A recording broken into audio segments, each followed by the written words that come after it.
মহাভারতে হাজার হাজার নারী ছিল, কিন্তু কিছু নারীর কথা বারবার আলোচনায় আসে, কারণ তারা সবাই হস্তিনাপুরের রাজনীতির কেন্দ্রবিন্দুতে ছিলেন। তবে এর বাইরে আরো অনেক নারী ছিলেন, যাদের জীবন কাহিনী ও যন্ত্রণা নিয়ে আলোচনা হওয়া উচিত, কারণ তারা অনেক দুঃখ সহ্য করার পর এমন কাজ করেছিলেন যা মহাভারতের রচনা করতেও ভূমিকা রেখেছে। চলো এমন 5 জন নারীর সম্পর্কে আজ আমরা জানব। 1. অম্বিকা এবং 2. অম্বালিকা। শান্তনু এবং সত্যবতীর 2 পুত্র হয়েছিল, চিত্তরঙ্গদ ও বিচিত্রবীর্য। চিত্তরঙ্গদ যুদ্ধে নিহত হলে বিচিত্রবীর্য রাজা হন। বিচিত্রবীর্যের 2 স্ত্রী ছিলেন, অম্বিকা এবং অম্বালিকা। তাদের কোনো সন্তান হচ্ছিল না, তাই পরাশর মুনির পুত্র বেদব্যাসের দ্বারা নিয়োগের মাধ্যমে অম্বিকার গর্ভে ধৃতরাষ্ট্র এবং অম্বালিকার গর্ভে পাণ্ডু নামের পুত্র জন্ম নেয়। ধৃতরাষ্ট্র ও পাণ্ডুর মায়েদের কাহিনী এবং যন্ত্রণা নিয়ে খুব কমই আলোচনা হয়। 3. ভানুমতি।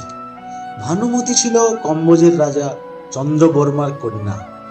ভানুমতি অত্যন্ত সুন্দরী, আকর্ষণীয়, বুদ্ধিমতী এবং শক্তিশালী ছিলেন।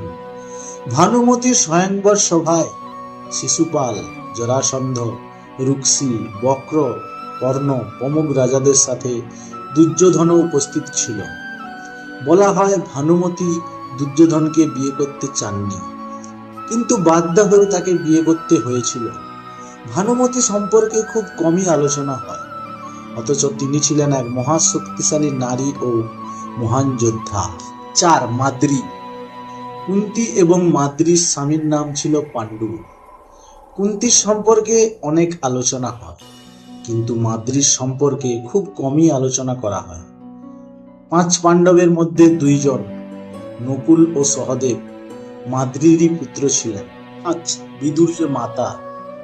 অম্বিকা ও অম্বালিকার পর অম্বালিকা নিজেই দাসীকেই বেদব্যাসের কাছে পাঠিয়ে দেন। সেই দাসীর গর্ভেই বিদুরের জন্ম হয়।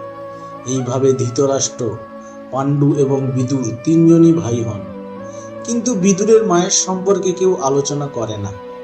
তিনি কে ছিলেন, কি করতেন, তা কেউই বলে না।